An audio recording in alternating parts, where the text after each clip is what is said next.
요한복음 먼저 13장 36절 37절입니다. 같이 읽겠습니다. 시작. 시몬 베드로가 이르되 주여 어디로 가시나이까?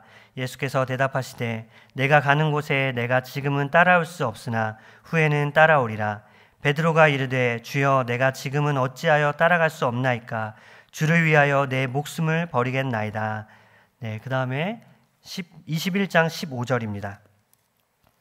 21장 15절 같이 읽겠습니다.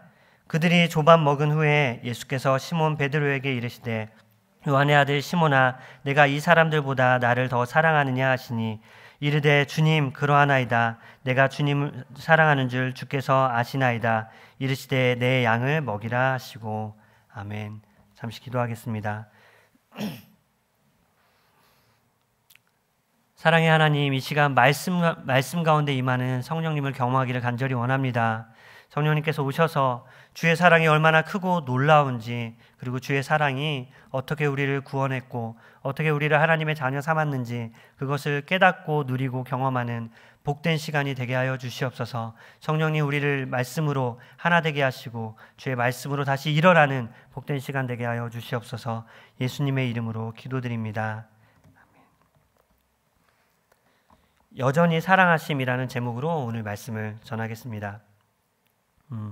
지난 주일 우리는 예수님의 부활을 기뻐하고 기념하며 함께 모였습니다. 그리고 올해는 특별히 부활절 이후에 3주 동안 부활하신 예수님의 40일간의 그 행적을 따라가면서 새벽에 모여서 말씀을 듣고 기도하고 있습니다. 그래서 저 역시도 원래 해마다 고난주간에, 부활절을 앞두고 고난주간에 특별히 고난과 예수님의 십자가와 관련된 책을 묵상한다던가 아니면은 예수님의 부활과 관련된 책을 읽고 본문을 보면서 깊이 묵상하는 시간을 갖는데, 올해는 교회에서 이렇게 추가로 3주 연장해서 주님의 부활을 묵상하는 시간을 갖기 때문에 저 역시도 3주 동안 더 특별한 시간을 하나님 앞에 헌신하면서 그렇게 좋은 시간을 보내고 있습니다. 그러면서 부활 이후에 보여주신 예수님의 말씀 그리고 예수님의 모습들을 많이 묵상하고 있는데요. 그러면서 들었던 마음 중에 한 가지는 우리가 복음서에 나타난 많은 사람들, 그러니까 인간으로 이 땅에 오신 예수님을 직접 마주하고 또 기적도 경험한 그런 사람들보다 어쩌면 확실하게 우리가 그 사람들보다 더 큰 은혜와 복을 누리고 있다는 사실을 깨달았습니다. 여러분, 우리는 성경을 보면서 특별히 복음서를 보면서 사람들을 부러워하죠. 저 사람은 예수님을 만나서 좋겠다. 물론 우리도 예수님을 만났는데 진짜로 육신의 눈으로 얼굴과 얼굴을 마주하고 예수님을 만난 사람들, 그리고 예수님께서 행해 주신 기적을 경험한 사람들을 많이 부러워합니다. 저 역시도 그런 사람들이 너무나도 부럽죠. 그런데 최근 들어 부활하신 예수님을 많이 묵상하면서 그 사람들보다 어쩌면 저 자신이 더욱더 복되다는 생각을 했습니다. 왜냐하면 우리는 그냥 이 땅 가운데 오신 예수님이 아니라 우리는 부활하신 예수님을 만나고 경험할 수 있기 때문입니다. 여러분, 이 진리가 정말로 중요합니다. 물론 같은 예수님이죠. 복음서에 나타난 예수님과 부활하신 후에 우리에게 찾아오신 예수님, 그리고 부활하신 후에 많은 사람들에게 보여주신 예수님은 같은 예수님입니다. 그러나 부활하신 예수님을 경험한다는 것, 만난다는 것, 그분에게 가르침을 받는다는 것은 훨씬 더 깊고 풍성한 예수님을 경험하는 것이기 때문에 우리에게는 어쩌면 성경에 나오는 많은 사람들보다 지금 우리는 훨씬 더 큰 복을 누리는 사람이라고 말할 수 있습니다. 정확한 예는 아닐 수 있는데 마치 이런 것과 같습니다. 여러분, 우리가 신앙생활을 하면서 좋은 목회자를 만난다는 것은 정말 신앙에 있어서 정말로 큰 복인데, 그런 면에서 우리 하누리교회 성도들은 많은 복을 얻었습니다. 우리 담임 목사님을 만나고 목사님께서 잘 전해주시는 그 말씀을 통해서 우리는 많은 것들을 배우고 주님을 경험합니다. 그러니까 그 신실한 목회자 한 사람을 통해서 우리가 복을 누린다는 것, 정말로 많은 은혜고 축복인 것이죠. 그런데 어떤 면에서 비록 제가 저희 교회 온 지 3년도 조금 되지 않았으니까 여러분들보다는 저희 담임 목사님을 더 오래 알고 지낸 기간이 오래되지 않았고, 그리고 또 시간이 짧지만, 그러나 어떤 면에서는 내가 목회자로서 우리 담임 목사님을 대하고 마주하고 경험하기 때문에 저는 어떤 면에서는 여러분들보다 더 많은 복을 받았다고 얘기할 수 있습니다. 왜냐하면 여러분들이 알고 있는 그리고 경험하는 담임 목사님은 강단에서 말씀을 가르치시고 전하시는 그런 목사님, 그 목사님을 경험하지만 저는 그 강단에서 전하시는 목사님뿐만 아니라 저는 개인적으로도 사역을 하면서 배우고 지도를 받고 또 식사도 나누고 일상을 나누면서 더 풍성한 삶의 나눔을 가지면서 목사님을 경험하기 때문에 그런 차원에서는 제가 조금 더 복되다고 조금 더 유리하다고 말할 수 있습니다. 여러분 이런 것 같습니다. 목사님과 어느 날 담임 목사님, 저 신목사님 셋이서 식사를 하는데 맛있는 샤브샤브 칼국수 집에 갔어요. 그래서 정말 맛있게 먹는데 맛있게 먹고 나서 너무 맛있게 먹으니까 조금 양이 부족한 거죠. 그래서 이제 추가 주문을 하기 위해서인지 목사님께서 일하시는 분들 이렇게 부르시더라고요. 점잖게. 그래서 저희는 신목사님과 저는 기대하는 눈빛으로 쳐다봤죠. 아, 고기 추가하시는가 보구나. 고기를 샤브샤브에 들어갈 고기를 2, 3인분 더 추가해서 배불리 우리 맛있게 고기 먹여주시려고 고기를 추가하시려나 보다라고 생각하고 기대하는 마음으로 이렇게 보고 있는데 누구나 다 고기를 추가하잖아요. 그런 상황에서. 그런데 목사님은 미나리를 추가하시더라고요. 미나리를 이만큼 더 추가하셔가지고 거기에다가 몇 번 더 이렇게 미나리를 먹으면서 근데 맛있었습니다. 정말 맛있었는데 그러면서 평범하진 않구나. 식습관 이런 맛있는 기호나 이런 게 평범하진 않구나. 보통은 그런 상황에서 고기를 주문하는데 미나리를 추가하시는 그런 목사님을 보면서 내가 이렇게 목사님을 많이 경험할 수 있다는 게 목회자로서 여러분들은 그런 목사님을 만날 일이 별로 없겠죠. 여러분들은 목사님이 미나리 좋아하시는지 뭐 좋아하시는지 잘 모르잖아요. 근데 저희는 식사를 함께 하면서 그런 목사님을 또 경험할 수 있어서 많은 복을 누리는 것입니다. 여러분 정확한 예는 아니지만 마치 그와 같습니다. 우리는 부활하신 예수님을 경험합니다. 우리는 부활하신 예수님을 만나고 누릴 수 있기 때문에 어쩌면 예수님과 직접 몸과 몸을 마주하고 기적을 경험한 사람보다 우리는 훨씬 더 큰 복과 은혜를 누렸다고 말할 수 있죠. 여러분 부활하신 예수님을 만나는 것이 정말로 그렇게 큰 복입니다.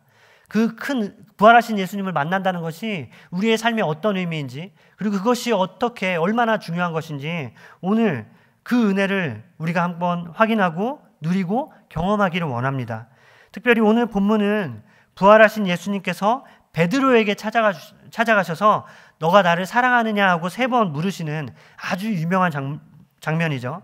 오늘 본문에 드러난 이 은혜를 더 풍성하게 누리기 위해서는 이 21장에 나오는 이 이야기뿐만 아니라 이 이야기와 관련이 있는 3가지 장면을 함께 살펴보는 것이 중요합니다. 먼저는 첫 번째 장면은 요한복음 13장에서 예수님께서 십자가에 달리시기 전날 밤, 그 전날 밤으로 우리가 한번 들어가서 살펴보기 원합니다. 예수님은 그날 밤에 제자들을 불러 모으시고 그들과 함께 식사하시면서 이제 자신이 어떤 죽음으로 사람들을 구원하고 어떤 죽음에 이를지 구체적이지는 않지만 죽음을 암시하는 말씀을 하셨습니다. 그러면서 그렇게 알듯말듯한 말씀을 하시죠. 내가 가는 곳에 너희가 따라올 수 없다라고 예수님이 제자들에게 분명히 말씀하십니다. 그러자 베드로가 예수님의 말씀을 다 듣고 이렇게 자신 있게 말하죠. 13장 37절에 보면 이렇게 말합니다. 주여 내가 지금은 어찌하여 따라갈 수 없나이까? 주를 위하여 내 목숨을 버리겠나이다 하고 예수님이 너희들은 나를 따라가지 못해. 내가 가는 길을 너희들은 감당할 수 없어라고 말하자 베드로가 자신 있게 아니요. 저는 주님이 어디를 가시든 저는 따라갈 수 있습니다. 제 목숨까지도 버리겠습니다. 라고 자신 있게 얘기합니다. 만약 죽음의 위험이 있다 할지라도 기꺼이 목숨까지 버리겠다고 호언장담을 하는 거죠. 여러분 그런데 베드로가 어떻게 됐죠? 베드로가 어떻게 됐을까요? 우리가 잘 아는 것처럼 바로 이어서 나오는 장면을 보면 알 수 있는데 이제 두 번째 장면을 한번 가볼게요. 요한복음 18장인데 시간이 많이 지나지도 않았어요. 바로 다음날 새벽입니다. 다음날 새벽 예수님은 사람들에게 붙잡혀서 제사장의 집에서 신문을 당하십니다. 예수님이 잡히실 때 제자들이 함께 있었는데 그 함께 있었던 제자들은 전부 다 예수님을 버리고 도망을 갔어요. 그런데 완전히 예수님을 버리진 못해서 끌려가시는 예수님을 뒤에서 몰래 따라가죠. 그리고 대제사장의 집 문 밖에서 모닥불을 쬐는 여러 무리와 함께 섞여 있습니다. 베드로는 지금 많은 사람들 틈에서 예수님을 비난하고 손가락질하고 예수님이 어떻게 되는지 구경하려고 모인 그냥 그 구경꾼들 사이에서 베드로가 불을 쬐면서 있습니다. 그런데 그때 위기가 찾아오죠. 어떤 사람이 베드로를 알아보고 이렇게 말해요. 당신도 저 예수라는 사람의 제자가 아니냐? 라고 묻습니다. 베드로는 뭘 어떻게 하죠? 아니라고. 난 절대 저 사람을 모른다고 세 번이나 딱 잘라서 얘기합니다. 누군지 모른다는 거죠. 여러분 한번 생각을 해보세요. 만약에 한 번 예수님을 모른다고 한 번 말하는 거는 단순히 순간적인 너무 겁이 나서 순간적으로 실수를 했다거나 아니면 일시적인 연약함으로 여길 수 있어요. 그런데 세 번이나 변명했다는 것은 세 번이나 부인했다는 것은 그건 변명의 여지가 없죠. 심지어 마지막 세 번째는 어떻게 예수님을 모른다고 부인하냐면 예수님을 향해서 베드로가 저주의 말을 내뱉습니다. 난 저 사람을 저주한다 라고 난 그 정도로 저 사람과 나는 아무 상관없어 라고 그렇게 예수님을 저주하면서까지 부인하고 있습니다. 예수님을 위해서라면 자신의 목숨은 아끼지 않고 버리겠다고 호언장담한 지 12시간도 되지 않았어요. 12시간도 되지 않아서 지금 베드로는 예수님을 버리고 예수님을 저주하고 있습니다. 여러분 베드로는 그리고 나서 바로 깨달았을 거예요. 아, 나는 가짜였구나.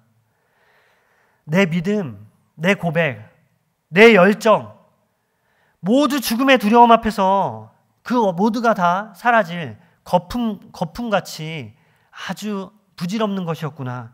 나는 껍데기 같은 존재였구나 하면서 자신의 가슴을 치면서 탄식했을 것이 분명합니다.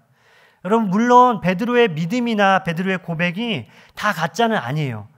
마태복음 16장에 보면 베드로가 예수님을 향해서 주는 그리스도시요 살아계신 하나님의 아들입니다라고 신앙 고백을 하죠. 그때 예수님의 반응이 뭐냐면 너 뻥치지 마. 너 나중에 나를 부인할 거잖아 라고 그렇게 혼내시는 게 아니라 시몬아 네가 복되구나. 네가 그렇게 고백을 할 수 있었던 것은 하나님께서 너에게 은혜를 베푸셔서 하나님께서 너에게 알게 해주셔서 너는 고백할 수 있는 거야 하고 베드로를 칭찬하세요. 그러니까 베드로가 주님 앞에 드렸던 신앙의 고백이나 믿음은 가짜는 아니라는 것입니다. 그러나 베드로의 입장에서 생각해 보자면 충분히 그렇게 여길 수 있죠. 나는 가짜였구나. 나는 그렇게 열심히 주님을 따른다고 했는데 내 믿음과 고백과 열정 다 이 죽음 앞에서 다 사라질 가짜였구나. 나는 껍데기와 같은 존재구나라고 그렇게 자신을 한탄하면서 후회하면서 살았을 것이 분명합니다. 자신에 대한 실망감과 후회를 감당하기 어려웠을 거예요. 자신을 쓰레기 같은 인간이라고 여기면서 저주하고 스스로를 원망하고 많이 분노했을 것이 분명합니다. 그러면서 절대 자신을 용서할 수 없다고 땅을 치며 괴로워했을 거예요. 여러분 자신을 용서하지 못하는 인생 우리 주변에도 있잖아요. 어쩌면 지금 나의 모습이 그럴 수도 있잖아요.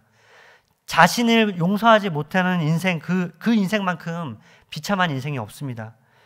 끊임없이 스스로를 자책하고 저주하는 인생은 정말 비참하고 정말 괴로운 인생이죠. 여러분 이제 베드로의 삶에 남은 건 절망밖에 없어요.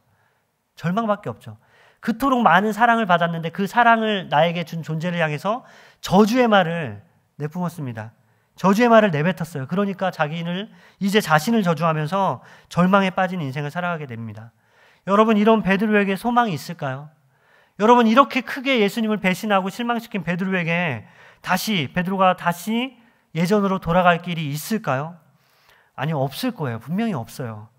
이 정도의 깊은 절망과 자책은 헤어나올 길이 없습니다. 마치 블랙홀과 같아서 이따금씩 살면서 기쁜 일을 만나죠. 그러나 이 절망이 너무 크니까 자기가 만나는 기쁨도 블랙홀처럼 이 절망에 다 흡수되어 버려서 그러나 기쁨을 누리지 못하고 그리고 살면서 여러 가지 보람도 있고 여러 가지 즐거운 일들, 의미 있는 일을 하지만 이 절망이 너무 커서 절망에 다 삼켜져서 자신은 이제 비참한 인생을 살아갈 수밖에 없습니다. 여러분 인간적으로 보면 그렇다는 거예요. 인간적으로 보면 베드로의 남은 삶은 절망과 어둠에 가득한 삶입니다. 그런데 성경은 베드로가 다시 소망을 얻을 길이 있다고 우리에게 말하고 있어요. 성경은 그리고 오늘 본문은 그리고 복음은 베드로에게 다시 소망이 있고 다시 회복될 길이 있다고 우리에게 가르쳐주고 있습니다. 거짓말과 배신으로 점철된 인생이지만 그리고 말만 그럴듯하게 하고 실상은 아무것도 없던 껍데기 같은 삶이지만 그러나 그런 베드로에게도 소망이 있다는 거예요. 다시 회복될 길이 있다는 것입니다. 어디에 있죠, 이 길이? 바로 우리 예수님에게. 부활하신 예수님께서 지금 그 길을 베드로에게 보여주시고 알려주시고 그리고 우리에게도 그 길을 보여주시는 거죠. 여러분 이제 그 세 번째 장면, 소망의 길을 우리에게 보여주시는 세 번째 장면으로 가보겠습니다. 요한복음 21장입니다. 십자가에 달린 예수님은 3일 만에 부활하셨고 사랑하는 사람들에게 나타나셨어요. 그리고 오늘 본문에서 갈릴리 바다에서 고기를 잡던 7명의 제자들에게 다시 찾아가시죠. 성경은 굳이 이렇게 설명을 해요. 이 만남, 7명의 제자와 예수님이 만났던 이 만남이 벌써 부활하신 예수님과 제자들이 만났던 세 번째 만남이라고 그렇게 구체적으로 증언하고 있습니다. 무슨 말이죠? 공개적인 만남을 이미 많이 가졌다는 거예요. 예수님은 공개적으로 제자들에게 부활하신 자신의 모습을 드러내시고 부활의 의미도 얘기하시고 부활의 기쁨에 참여하게 하셨습니다. 공적인 만남을 제자들과 많이 가지셨어요. 그런데 예수님은 오늘 사적인 만남을 따로 가지세요. 그 세 번의 공적인 만남으로 부족해서 예수님은 사적인 만남을 누군가를 위해서, 베드로죠. 상처 입고 그리고 소망이 끊어진 그 베드로를 위해서 사적인 만남을 따로 가지십니다. 베드로에게만 따로 말씀하시는 거죠. 오늘 본문이 설명하는 이 표현들을 가만히 보면은 예수님께서 베드로의 마음에 자리 잡은 실패의 상처를 의도적으로 끄집어내신다는 것을 느낄 수 있어요. 먼저 베드로를 모닥불 앞으로 이렇게 이끄셨는데 베드로가 예수님을 모른다고 부인한 장소도 모닥불 앞이었던 거죠. 모닥불 앞에서 불을 쬐면서 나 예수님 몰라요라고 3번 부인했잖아요. 그리고 예수님을 모른다고 3번 똑같이 부인했는데 똑같이 예수님은 그 모닥불 앞에서 3번 질문하십니다. 네가 나를 사랑하느냐라고 3번 물으세요. 여러분 실패의 아픔을 상기시키기 위해서 예수님께서 의도적으로 연출하셨다는 것을 우리가 알 수 있죠. 그런데 여러분 생각을 해보면 우리는 보통 그렇게 하지 않아요. 우리가 주변에 소중하게 여기는 사람이 있다면 그 사람의 아픔을 끄집어낼 만한 그런 장소나 그런 표현이나 그런 언어를 사용하지 않습니다. 여러분 예를 들어서 이런 거죠. 제가 만약에 아주 뜨거운 연애를 하다가 실연을 당했다고 생각을 해보세요. 그런데 순댓국집에서 마지막 실연, 이별 통보를 받았어요. 그런데 제 주변에 있는 친구들은 그 사실을 알고 있어요. 그러면 제 주변에 있는 친구들은 적어도 저와 식사를 할 때 몇 년 동안은 순댓국집을 피하겠죠. 순댓국집에서 식사하면 동구가 실연의 아픔을 다시 복귀될 거라는 걸 아니까 그걸 상기시키지 않기 위해서 그걸 피해 줍니다. 그 장소나 언어나 그 아픈 상처를 굳이 끄집어내지 않죠. 그런데 예수님은 굳이 끄집어내세요. 베드로의 실패의 경험, 베드로가 예수님을 버리고 배신하고 저주한 그 아픈 상처의 장소와 그 분위기와 그 느낌을 다시 한번 끄집어내시는 것입니다. 예수님은 왜 그렇게 하셨을까요? 예수님은 자신에게 실망하고 낙심한 베드로의 마음을 회복하기 원하셨던 거예요. 실패로 상처 입은 그 마음을 치료하기를 바라셨던 거죠. 마치 외과 의사가 날카롭고 섬세한 칼로 폭력을 휘두르는 것이 아니라 그 칼로 상처를 도려내서 그래서 낫게 해주는 것처럼 베드로의 마음에 있는 상처를 끄집어내고 도려내서 그 마음을 고치기를 원하셨던 거예요. 그래서 그 상처를 외면하고 모른 척 해주고 덮어준 게 아니라 그 상처를 끄집어내서 내가 치료해줄게. 내가 너의 아픔을 낫게 해주고 너에게 이제 자유함을 줄게 라고 예수님께서 의도적으로 그 상황을 연출하시는 거죠. 여러분 예수님은 베드로에게 네가 나를 사랑하느냐라고 3번 물으시는데 정확하게 오늘 본문을 보면은 첫 번째 질문은 달라요. 유독 3번, 나머지 2번은 질문의 내용이 다 똑같은데 첫 번째 질문은 15절 첫 번째 질문 있는데 같이 한번 읽어보겠습니다. 15절 네, 읽어볼게요. 시작. 그들이 조반 먹은 후에 예수께서 시몬 베드로에게 이르시되 요한의 아들 시몬아 내가 이 사람들보다 나를 더 사랑하느냐 하시니 요한의 아들 시몬아 내가 나를 사랑하느냐라고 그냥 물으신 게 아니라 두 번째, 세 번째는 그렇게 물으셨는데 첫 번째 질문은 이렇게 물으세요. 요한의 아들 시몬아 내가 이 사람들보다 나를 더 사랑하느냐라고 물으십니다. 이거는 우리가 가만히 보면은 두 가지 중에 어떤 거지 좀 헷갈릴 수 있어요. 이런 거와 비슷하죠. 제가 만약에 이렇게 손목시계를 멋진 걸 차고 있으면은 멋진 동구의 손목시계 이런 표현이 있잖아요. 멋진 동구의 손목시계 이 말이 무슨 말이죠? 동구가 멋진데 손목시계를 찾다는 말인가요? 아니면 동구의 손목시계가 멋져서 멋진 동구의 손목시계, 이 표현인가요? 둘 다 되죠. 둘 중에 어떤 건지 정확하게 몰라요. 말하는 사람만 그 의미를 알고 있죠. 근데 오늘 본문이 그래요. 오늘 본문의 원래 표현, 원어, 그러니까 헬라어 원어 표현을 봐도 정확하게 구분이 안 돼요. 두 가지로 해석될 수 있는데, 하나는 뭐냐면 베드로가 예수님을 사랑해요. 그리고 주변에 있는 제자들도 예수님을 사랑해요. 그런데 예수님은 물으시는 거죠. 베드로야, 너희들이 전부 다 나를 사랑하는데 너가 이 사람들보다, 그러니까 이들 중에서 너가 나를 제일 사랑해? 네 사랑이 최고야? 나를 향한 네 사랑이 최고야? 이렇게 물으시는 것도 되고, 또 하나의 다른 해석도 가능한데, 뭐냐면 베드로야, 너가 나도 사랑하고 이 사람들도 사랑하고 여기 있는 많은 것들을 사랑해. 그런데 그 어떤 것들보다 나를 더 사랑하니? 라고 그렇게 물으시는 것도 가능해요. 그러니까 뭔지 정확히는 몰라요. 국어가 명확하지 않은 것처럼 이 표현도 명확하지 않습니다. 그런데 중요한 건 뭐냐면, 그게 어떤 것인지는 우리가 택할 수 있는데, 중요한 건 뭐냐면 예수님이 비교급을 사용하셨다는 게 중요해요. 예수님은 왜 자신을 향한 베드로의 사랑을 이끌어내시면서 질문하시면서 비교급을 사용해서 베드로에게 물으시는 것일까요? 왜냐하면 이게 베드로가 예수님을 믿고 따르는 방식이 바로 비교를 통해서, 나와 다른 사람들과의 비교를 통해서 베드로는 항상 예수님을 믿었고 예수님을 사랑한다 말했고 예수님을 따랐기 때문에 베드로의 방식을 그대로 가지고 와서 예수님이 물으시는 거라고 그렇게 볼 수 있어요. 마태복음 26장에 가면 예수님이 잡히시기 전날에, 오늘 아까 저희 살펴본 것처럼 자신이 예수님을 끝까지 따르겠다고 다짐하면서 마태복음에는 이렇게 말해요. 26장 33절에 보면 베드로가 대답하여 이르되 모두 주를 버릴지라도 나는 결코 버리지 않겠나이다.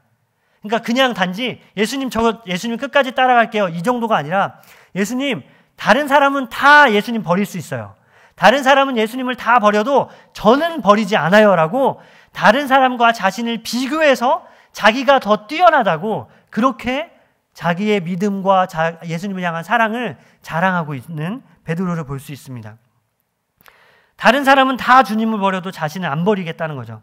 그러니까 자신의 충성과 자신의 사랑이 다른 제자들과는 비교도 안 될 정도로 더 뛰어나다는 걸 자기가 스스로 예수님 앞에서 자랑하고 있는 거예요.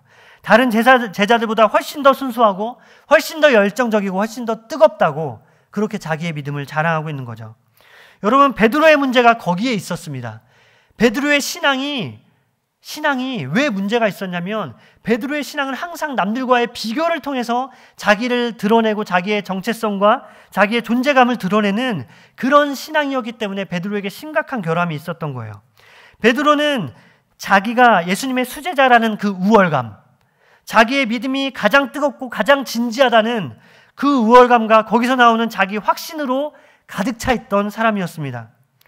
자신의 동료들보다 더욱더 주님을 따르고 사랑한다는 사실을 자기의 정체성과 자기 자존감의 기초로 삼았던 사람이 바로 베드로입니다. 베드로는 제자로서 열정이 가득했어요. 예수님을 끝까지 따르겠다고 결연한 의지도 있었습니다. 그런데 문제는 뭐냐면 남들보다 더 따르겠다고, 남들보다 더 내가 하나님 사랑한다고, 남들보다 더 주님을 뜨겁게 사랑한다고 말한 것이, 자기를 그렇게 드러낸 것이 베드로의 심각한 문제였던 것이죠. 여러분, 문제는 베드로가 의지한 것이 아니라, 베드로가 하나님을 의지했다는 한 것이 아니라 베드로가 자기의 열정과 자기의 의지를 믿고 그걸 따르고 그거를 자랑으로 삼았다는 거예요. 베드로는 하나님의 은혜와 사랑을 받았습니다. 그런데 자기가 끝까지 믿고 있었던 건 뭐냐면 하나님의 은혜와 사랑이 아니라 하나님의 사랑에 보답하려는 자기의 열심, 자기의 굳은 의지, 내가 하나님 사랑해! 라는 자기의 그 확신, 그거를 믿음으로 삼고 그걸 자기가 자랑하면서 살았던 인생이었던 거죠. 베드로가 왜곡된 자기 열정으로 가득 차 있었음을 보여주는 하나의 상징적인 장면이 있어요.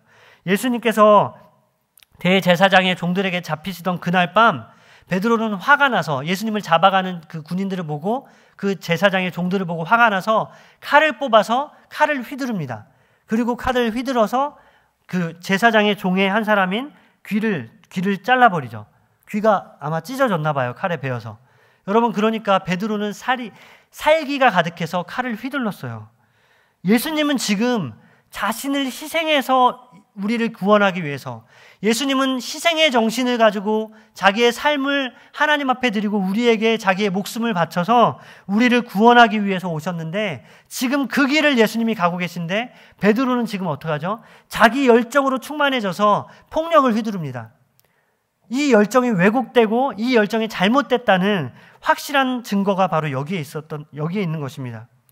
예수님은 십자가에서 자신을 희생함으로 인류를 구원하는데, 그런데 베드로는 예수님과 전혀 다른 모습으로 폭력으로 예수님을 살려보겠다고 그렇게 자기 열정을 폭발시키고 있는 베드로를 볼 수 있습니다.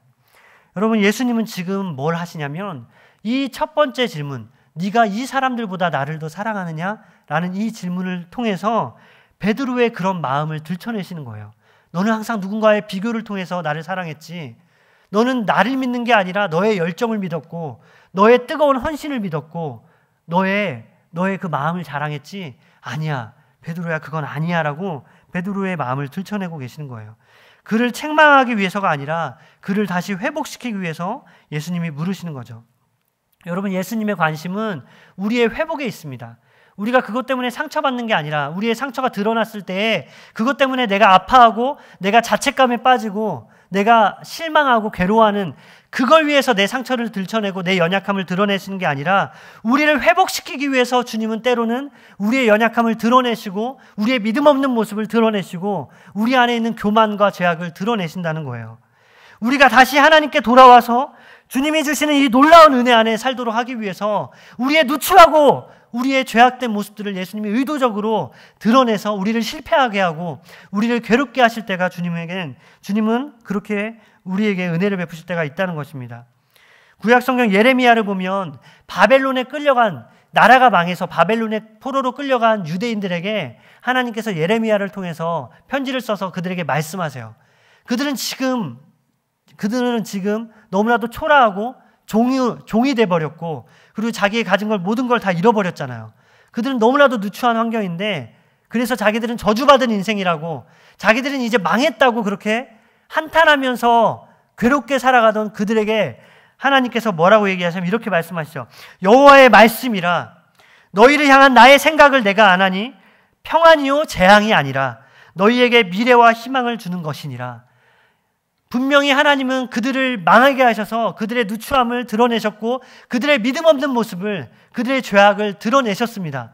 만천하에 드러내셨어요. 그들은 이제 부끄러워서 살 수가 없고 그들은 이제 절망감 가운데서 너무나도 고통스럽게 살아가지만, 그러나 하나님이 말씀하시죠. 너희들 상처를 내가 드러낸 이유, 너희들의 믿음 없는 모습을 내가 드러낸 이유는 너희들에게 재앙을 주기 위한 게 아니라 너희들에게 희망을 주고 소망을 주며 너희들을 다시 나의 은혜 안으로 불러들이기 위해서, 너희들에게 그 미래, 희망찬 미래를 주기 위해서 내가 너희들을 실패하게 한 거야 라고 주님이 말씀하십니다.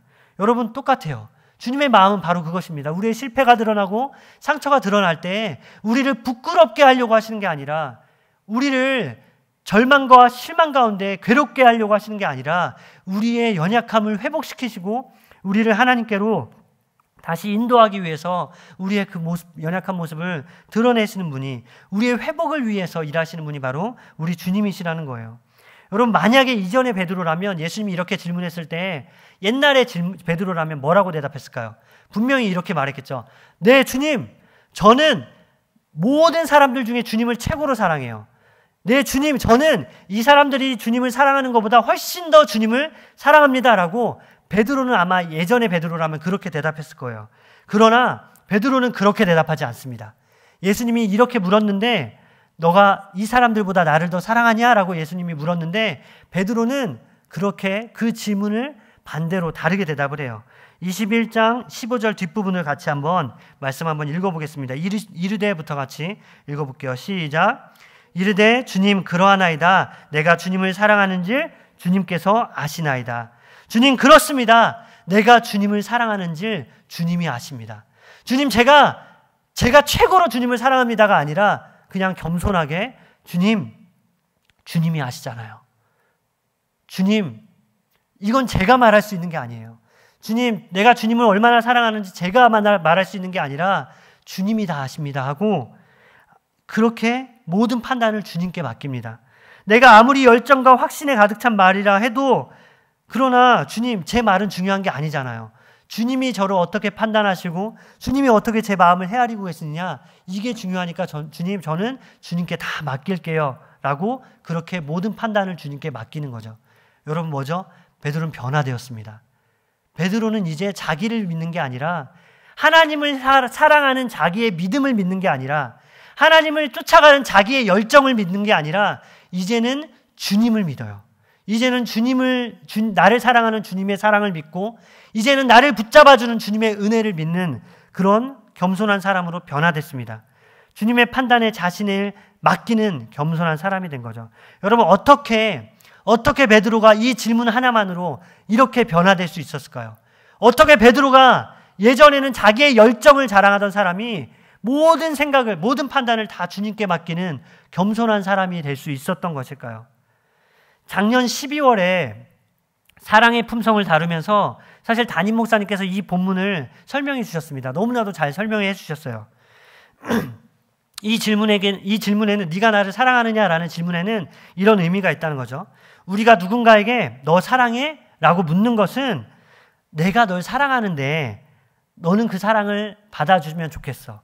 내가 너를 사랑하는데 너도 나를 사랑하니? 라고 자기가 그 사람을 얼마나 사랑하는지를 물을 때, 확인하고 싶을 때 그렇게 묻는다는 거죠. 그러니까 내가 사랑하지 않는 사람에게는 너 다 사랑해 라고 묻지 않는다는 거예요, 결코. 왜냐하면 내가 그 사람을 사랑하지 않으면 그 사람이 나를 사랑하는 게 나에게는 오히려 부담이니까, 나에게 오히려 아픔이니까 전혀 묻지 않고 내가 사랑하는 사람에게만 너 나 사랑해? 라고 묻는다는 거죠. 여러분, 바로 이겁니다. 예수님이 지금 하시는 게 이거예요. 예수님은 지금 뭐 하시냐면 베드로에게 사랑의 고백을 하시는 거예요. 베드로야, 넌 나에게 실망을 주긴 했지만 그러나 내가 너를 사랑해. 너는 실패했지만, 너는 나를 배신했고, 너는 나에게 호언장담하고 확신 있게 말했지만 그러나 그걸 못 지켰잖아. 그러나 그럼에도 불구하고 내가 너를 사랑해라고 말씀하시는 거예요. 여러분, 요한일서 4장 10절 말씀, 요한일서 4장 10절 말씀 같이 한번 읽어보겠습니다. 앞에 화면 보면서 읽어볼게요. 시작. 사랑은 여기 있으니 우리가 하나님을 사랑한 것이 아니요 하나님이 우리를 사랑하사 우리 죄를 속하기 위하여 화목제물로 그 아들을 보내셨습니다. 사랑은 여기 있으니 우리가 하나님을 사랑한 것이 아니라 하나님이 우리를 사랑하사, 하나님이 우리를 사랑한 것이 진짜 사랑이라고 말합니다. 여러분, 우리가 먼저 하나님을 사랑한 게 아니래요. 우리의 사랑이 중요한 것이 아니라 하나님이 우리를 사랑했다는 그 진리, 그것이 정말로 중요하다는 것이죠. 여러분, 베드로는 자신의 열정만 믿고 내달리다가 넘어졌습니다. 그리고 예수님께 배신까지 했어요. 그런 베드로에게 예수님이 찾아오셔서 이렇게 말씀하시죠. 네가 나를 사랑하니? 나는 너를 사랑해. 그러니 그 사랑을 받아주지 않을래? 그 사랑에 반응해주지 않을래? 하고 예수님은 물으시는 거죠. 여러분, 그 예수님의 사랑이 자기 확신에 가득 찬 베드로의 그 마음을 겸손하게 했습니다. 그리고 예수님의 그 놀라운 사랑이 상처받은 베드로의 마음을 고쳐줬어요. 스스로에게 실망하여 낙심해 있는 그 베드로를 다시 일으켜 세워주는 것이 바로 예수님의 사랑이었다는 것을 우리는 기억해야 합니다. 여러분, 이게 복음의 능력이고 이게 복음의 은혜예요. 복음이라는 것은, 복음은 우리에게 하나님을 사랑하라고 일방적으로 요구하지 않아요. 복음은 우리에게 요구하는 것이 복음이 아닙니다. 반대로 복음은 오히려 요구하는 것이 아니라 우리의 의지와 열정으로는 사랑할 수 없다는 것을 알려주고 오히려 하나님의 사랑이 얼마나 큰지를 알려주는 것이 바로 복음이죠. 만약 우리의 의지와 열정으로 하나님을 사랑할 수 있다고, 또 그분에게 순종할 수 있다고 여긴다면 그거는 복음을 오해하는 거예요. 그거는 복음을 잘못 알고 있는 것입니다. 복음은 하나님이 나를 얼마나 사랑하는지 깨닫고 경험하고 누리는 거예요. 하나님의 사랑이 내 안에 부어지는 것이 먼저입니다. 물론 하나님을 사랑해야죠. 물론 우리는 하나님을 사랑하고 하나님께 순종해야 합니다. 그런데 순서가 정말 중요해요. 순서가. 하나님이 나를 먼저 사랑하셨기 때문에 내가 하나님을 사랑할 수 있는 것이죠. 만약에 이 순서가 뒤바뀌면 그건 복음이 아니고 율법이고 복음이 아니라 그냥 종교가 되는 것입니다. 여러분, 만약에 여러분들이 그동안 많은 설교를 들었는데 설교를 듣고 나서 이제 돌아가서 생각을 하는 거죠. 아, 내가 오늘 이 설교를 들었으니까 내가 이제 하나님께 사랑받기 위해서 내가 하나님을 더 만족시키기 위해서 더 열심히 살아야지, 더 선하게 살아야지 한다면 여러분, 그것은 복음을 들은 것이 아닙니다. 만약에 여러분들이 그렇게 느꼈다면 그거는 설교를 했던 우리들이 잘못 설교했던가, 아니면 복음을 오해했던가, 둘 중에 하나예요. 복음은 내가 사랑받기 위해서 몸부림치겠다고 하는 것이 아니라 내가 이미 사랑받았다는 것을 깨닫는 것이 바로 복음이고, 그것이 하나님의 은혜라는 것입니다. 여러분, 복음은 우리에게 선한 사람이 되라고 재촉하는 것이 아니에요. 오히려 하나님께서 얼마나 선한 분인지를 내게 알려주시고 그분이 우리에게 행하신 선한 일을 보여주시는 것, 그게 복음이죠. 복음은 우리에게 하나님을 사랑하라고 명령하기 이전에 하나님이 나를 얼마나 사랑하셨는지를 보여주는 것이 바로 복음의 은혜고 복음의 선포라는 것을 우리는 기억해야 합니다. 그래서 복음은 아름답고 기쁜 소식이에요. 우리에게 뭐뭐를 하라라고 우리에게 요구하는 명령이 아니라, 권고가 아니라, 복음은 하나님이 우리를 사랑하셨다, 하나님이 우리에게 폭포수 같은 사랑을 부어주셔서 우리를 용서하셨고 우리를 구원하셨다라는 그 선포, 그 소식, 뉴스죠, 뉴스. 여러분, 뉴스를 들을 때 뉴스 앵커가 우리에게 시청자 여러분 이렇게 사십시오, 여러분은 이렇게 이제 살아야 합니다라고 우리에게 요구하나요? 명령하나요? 그렇지 않아요. 뉴스가 하는 기능은 그냥 이런 일이 있었다고, 이런 사건이 벌어졌다고 우리에게 알려줍니다. 그런데 우리는 느끼죠. 죄를 지으면 저렇게 인생이 망하게 되니까 나는 조심해야 되겠구나 라고 내가 깨닫고 올바르게 살아갈 마음이 생기는 거예요. 복음이 바로 그런 것입니다. 복음은 우리에게 하나님을 사랑해 라고 말하는 것이 아니라 하나님의 사랑을 우리에게 보여줘서 우리가 하나님의 사랑을 따라 살 수 있도록 우리를 이끄는, 그것이 바로 복음이죠. 여러분, 물론 복음도 우리의 연약함과 죄악을 다 드러냅니다. 우리가 복음을 제대로 접하면 우리는 마음이 찔려요. 그리고 마음이 아파요. 내 죄 때문에. 복음에는 우리의 허물과 죄와 거짓과 교만을 들춰내는 힘이 복음에는 분명히 있어요. 그런데 차이가 있죠. 그런데 복음이 이때 너 마음에 두려움이 있지? 거짓이 있지? 너 마음에 더러운 마음이 가득하지? 그러니까 이제는 똑바로 살아. 하나님을 실망시키지 않게 똑바로 살아 라고 복음은 그렇게 말하지 않습니다. 그러면 복음이 아니에요. 여러분, 속지 마세요. 왜냐하면 어차피 우리의 의지와 노력으로는 도저히 안 되거든요. 복음은 오히려 우리의 더러움과 연약함, 그것이 드러났을 때, 내 자신에게 환멸을 느끼고 내 자신이 너무나도 싫을 때, 누군가에게 상처를 주는 말로 그렇게 누군가의 마음을 아프게 하는 내 자신이 너무 싫을 때 복음은 내게 찾아와서 이렇게 말해요. 너 또 상처를 줬구나. 너 또 네 안에 있는 가시돋친 말로 누군가에게 상처를 줬구나. 너 왜 이렇게 교만하니? 라고 그렇게 우리를 책망하는 것이 아니라, 너 또 누군가를 상처 줬니? 그럼에도 하나님은 널 사랑하셔. 너 누군가에게 마음을 아프게 했니? 네 마음 안에 더러움과 거짓이 가득하니? 그럼에도 불구하고 하나님은 널 사랑하시고 너를 위해서 십자가에 죽으셨어. 죄로 얼룩진 내 마음을 깨끗하게 하시려고 예수님께서 십자가에서 그 피를 쏟으신 거야 라고 우리에게 그렇게 말하는 것이 복음입니다. 복음은 결코 우리를 책망하지 않고 오히려 우리가 책망받을 상황 가운데서도 우리를 하나님께로 인도하고 하나님의 사랑을 우리에게 보여주는 것이 바로 복음의 은혜, 우리를 회복시키시는 하나님의 사랑이라는 것을 우리는 알아야 돼요. 여러분, 예수님을 배신하고 버리고 그것도 모자라서 예수님을 저주한 베드로에게 찾아가서 예수님은 말씀하셨습니다. 나를 위해 목숨까지 버린다고 했는데 진짜 그렇게 했니? 왜 사람들 앞에서 나를 모른다고 부인했니? 왜 저주했니? 이렇게 말씀하신 것이 아니라, 베드로야, 내가 널 사랑해. 네가 실수했지만, 네가 연약하지만, 그러나 나는 여전히 널 사랑하고 너가 나를 사랑해 주길 원해. 너 나 사랑하니? 라고 그렇게 예수님은 여전히 베드로에게 물으십니다. 여러분, 이 사랑이 이해가 되나요? 여러분, 나에게 그렇게 상처를 주고, 상처 정도가 아니죠. 날 저주했어요. 나를 배신하고 나를 저주했습니다. 그런데 그 사람에게 가서 내가 널 사랑해. 내가 여전히 널 사랑해. 여전히 난 너를 위해서 십자가에 달려 죽었어. 그 보혈의 능력이 너를 낫게 할 거야 라고 말하는 그 사랑이 여러분 이해가 되시나요? 우리의 인간적인 머리로는 도저히 이 사랑은 이해할 수 있는 것이 아닙니다. 오직 은혜, 오직 하나님을 향한 믿음으로 이 사랑을 깨닫고 누리고 그 사랑을 경험하는 거예요. 주님이 베드로에게 찾아가 그를 위로하시고 사랑으로 회복시키신 것처럼 부활하신 예수님은 오늘도 우리에게 다가와 그 놀라운 사랑으로 우리에게 말을 거십니다. 날 사랑하니? 나는 너를 사랑해. 그래서 십자가를 지고 그 고통의 언덕으로 올라갔어. 그리고 그 십자가에서 당한 고통과 그 십자가에서 쏟아낸 피만큼 나는 너를 사랑해. 그 사랑으로 너의 모든 연약함과 허물을 내가 다 덮어줄게. 이제는 두려움 없이 내게 오렴. 주님이 우리에게 이렇게 말씀하십니다. 여러분, 지금 여러분이 어떤 마음이든 어떤 상황이든 누군가에게 어떤 실망을 줘서 내 자신을 저주하면서 그렇게 자책하며 살아가든 그것은 중요하지 않아요. 여러분, 십자가에 달린 예수님의 사랑이 여러분을 용서했고 지금도 그 사랑으로 여러분을 예수님께서 사랑하고 계신다는 것, 이 진리를 여러분이 붙잡기 원합니다. 여러분, 그 사랑을 믿으세요. 하나님을 향한 여러분의 사랑을 믿지 말고, 하나님을 향한 여러분의 열정을 믿지 말고, 우리를 향하는 그 하나님의 사랑을 믿고 우리를 향한 그 하나님의 은혜를 믿으면 우리는 다시 일어나고 다시 회복돼서 하나님 앞에 나아갈 수 있는 것을 여러분 기억하기 원합니다. 그 놀라운 사랑에 힘입어 다시 하나님을 사랑하는, 다시 하나님 앞에 나와 그와 더불어 살아가는 복된 인생이 되기를 주님의 이름으로 축복합니다. 이 시간 같이 찬양하기 원합니다.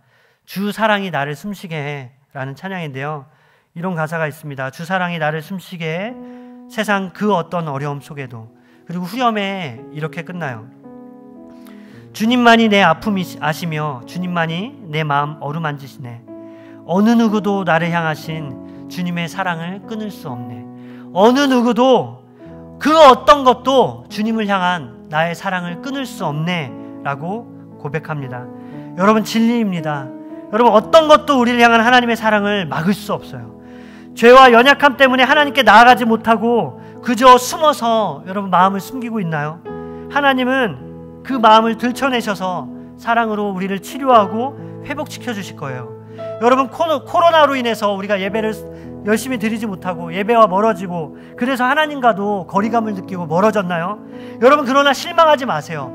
하나님과 내가 멀어진 거리만큼 하나님은 더 큰 사랑으로 우리에게 다가와서 우리를 회복시켜 주실 것을 우리는 믿습니다. 사도 바울은 이야기합니다. 내가 확신하노니 사망이나 생명이나 천사들이나 권세자들이나 현재일이나 장래일이나 능력이나 높음이나 깊음이나 다른 어떤 피조물이라도 우리 주 그리스도 안에 있는 하나님의 사랑에서 끊을 수 없으리요. 내가 확신하노니 그 어떤 것도 우리를 하나님의 사랑에서 끊을 수 없으리요 라고 사도 바울은 이야기합니다. 여러분, 나의 약함도, 나의 죄악도, 나의 누추한 모습도, 내 더러운 마음도 하나님의 사랑을 막을 수가 없습니다. 나의 부족함도, 나의 허물도 하나님의 사랑을 끊을 수 없다고 그렇게 이야기합니다. 여러분, 실패했나요? 좌절하고 낙심했나요? 그러나 하나님의 사랑은 여전히 우리의 심령 가운데 부음받고 있다는 것을 여러분 기억하기 원합니다. 잊지 마세요. 기억하세요. 여전히 하나님, 여전히 우리를 사랑하시는 그 사랑을 붙잡는 마음으로 이 시간 함께 하나님 앞에 찬양하기 원합니다. 그 사랑이 나를 숨쉬게 찬양하겠습니다. 주 사랑이 나를 숨쉬게 해 세상 그 어떤 어려움 속에도, 세상 그 어떤 어려움 속에도 주 은혜로 나를 돌보시며, 주 은혜로 나를 돌보시며 세상 끝날까지 지켜주시네. 세상 끝날까지 지켜주시네. 주 사랑이 나를 이끄시네.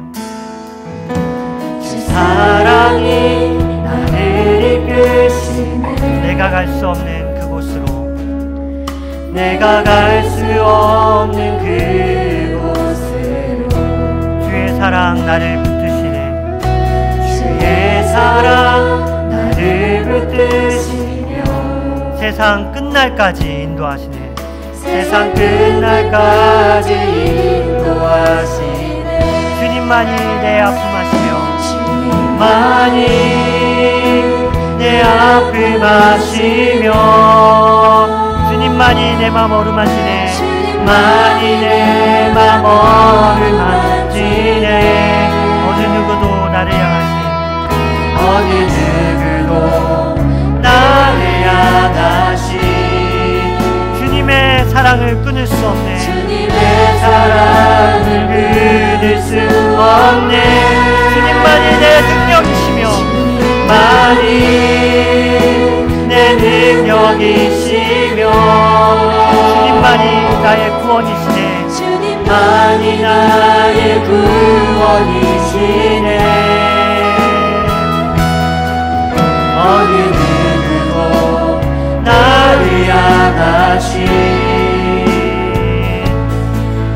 주님의 사랑. 우리 한 번 더 고백하겠습니다.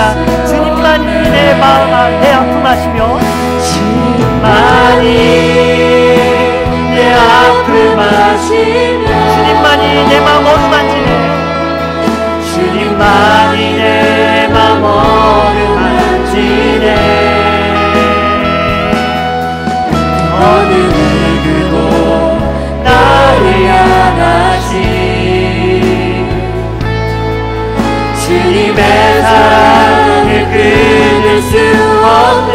주님만이 내 능력이시며 주님만이 내 능력이시며 주님만이 나의 구원이시네. 주님만이 나의 구원이시네. 어느 누구도 나를 향하신 어느 누구도 나를 향하신 주님의 사랑. 여러분 그 사랑을 노래하며 함께 고백하겠습니다. 그 사랑 얼마나 아름다운지. 그 사랑 얼마나 아름다운지. 그 사랑 얼마나 날 부욕해 하는지. 그 사랑이 지금도 나를 회복시키며 지금도 그 사랑이 나를 붙잡고 있다는지. 그 노래하는 안에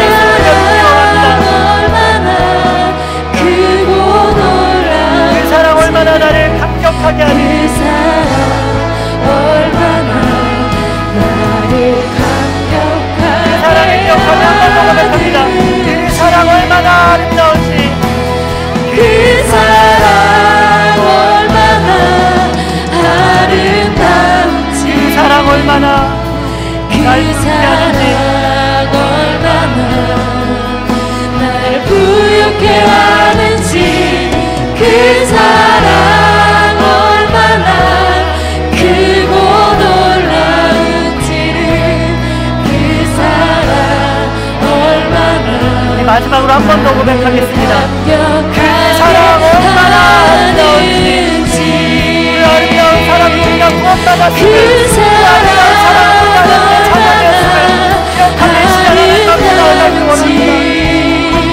사랑 얼마나 나를 부욕해 하는지. 그 사랑이 가난한 나를 구원해. 그 사랑이 연약한 나를 일으켜서 그 찬양하였음을 하나님의 자녀가 되게 우리가 기억합니다. 크고 놀라운지를. 그 사랑 얼마나 나를 감격하게 하는지. 여러분 오늘 베드로는, 예수님은 베드로에게 찾아가 이렇게 말씀하십니다. 베드로야, 내가 날 사랑하니? 내가 진짜 날 사랑하니? 나는 널 사랑하는데, 나는 정말 널 사랑하는데, 너를 위해 십자가에 달려 죽기까지 나는 너를 사랑하는데, 그 십자가의 고통만큼 나는 너를 사랑하는데, 내가 십자가에서 흘린 그 피로 너의 죄를 다 깨끗하게 할 만큼 나는 너를 사랑하는데 너도 나를 사랑하니? 라고 주님은 물으셨습니다. 여러분, 부활하신 예수님은 똑같이 우리에게도 물으세요. 너는 나를 사랑하니? 너는 지금도 나를 사랑하니? 내가 너를 사랑하거든. 내가 너를 사랑하기에 너가 나를 사랑한다는 것을 나는 안다. 그 사랑으로 다시 새롭게 될 수 있어. 그 사랑으로 다시 회복될 수 있고, 그 사랑으로 다시 일어날 수 있어.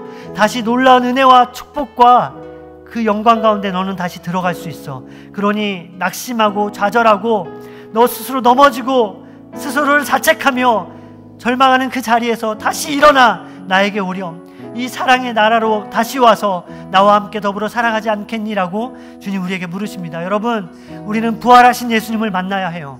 부활하신 예수님 우리에게 오셔서 우리의 모든 죄를 십자가에서 못 박으시고, 부활하신 그 예수님 우리에게 오셔서 우리의 죄를 보시는 것이 아니라 우리에게 있는 하나님의 사랑을 보시고 우리에게 있는 하나님의 은혜를 보시고 우리를 다시 회복시키시는 분이 바로 부활하신 예수님이십니다.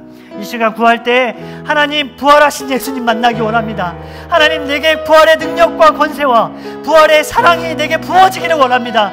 내가 부활하신 예수님을 만나 이 땅에서 정말 풍성하게 살아갈 수 있도록, 하나님의 은혜로 살아갈 수 있도록 주여 내게 은혜를 베풀어 주시옵소서. 이 시간 하나님의 은혜를 구하며 간절히 하나님 앞에 기도하며 나아가겠습니다. 하나님 우리에게 은혜 베풀어 주시기를 간절히 원합니다. 부활하신 예수님 그 사랑으로 우리에게 다가와 말씀하시고 우리를 위로하시며 우리를 회복시켜 주시는 예수님을 만나기 원합니다. 주님 우리에게는 예수님이 필요해요. 나는 넘어지고 나는 좌절하며 나는 항상 내가 사랑하는 사람에게 상처를 주고 나는 아픔을 주며 내가 사랑하는 사람을 괴롭게 하는 연약한 죄를 그런 사람이기 때문에 하나님께서 내가 부활의 능력이 필요하고 부활의 주님이 필요합니다. 예수님 부활하신 예수님 지금 내 마음에 찾아와 주셔서 하나님 나를 위로하시고 나를 일으켜 세워주시기를 간절히 원합니다. 하나님 내게 부활의 주님이 필요합니다. 부활의 주님이 오셔서 내가 너를 사랑한다. 허물받고 죄 많은 너지만 허물받고 죄 많은 너의 모습이지만 그러나 내가 그 모습을 위해서 내 그런 너를 위해서 십자가에 달려 죽지 않았니? 내가 너의 허물과 너의 죄악을 다 십자가에 못 박지 않았니? 나는 너를 사랑한다. 나는 너를 사랑한다. 십자가에 달려 죽기까지 내가 너를 사랑한다. 주님 말씀하십니다. 듣기 원해요. 부활하신 주님을 만나 다시 회복되기 원합니다. 주님 우리 청년들에게 은혜를 베풀어 주셔서 그 주님을 만나고 다시 일어난 자가 되게 하여 주시옵소서. 혹시 우리 가운데 우리를 원망하고 자신을 스스로를 탓하며 괴로워하는 자들이 있다면 주님 오셔서 우리를 위로하여 주시옵소서. 부활의 주님 우리에게 오셔서 놀라운 사랑으로 우리를 회복시켜 주시기를 간절히 원합니다. 주님 음성이 원합니다. 그 부활하신 주님 따뜻한 음성을 듣기 원합니다. 어떤 권리와는 사랑에서 나를 뗄 수 없습니다. 고백합니다. 또 주의 자녀 될 수 있도록 주의 은혜를 베풀어 주시옵소서.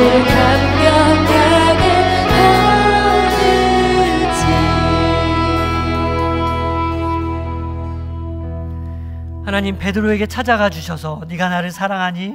나는 너를 사랑하는데, 나는 너를 위해서 십자가에 달려 죽기까지 나는 그 정도로 너를 사랑하는데, 그 십자가의 죽음만큼 십자가의 목숨을 바친 그 사랑만큼 나는 너를 사랑하는데 네가 나를 사랑하니라고 물으셨던 그 베드로에게 찾아가 물으셨던 그 주님 우리에게도 오시기를 간절히 원합니다.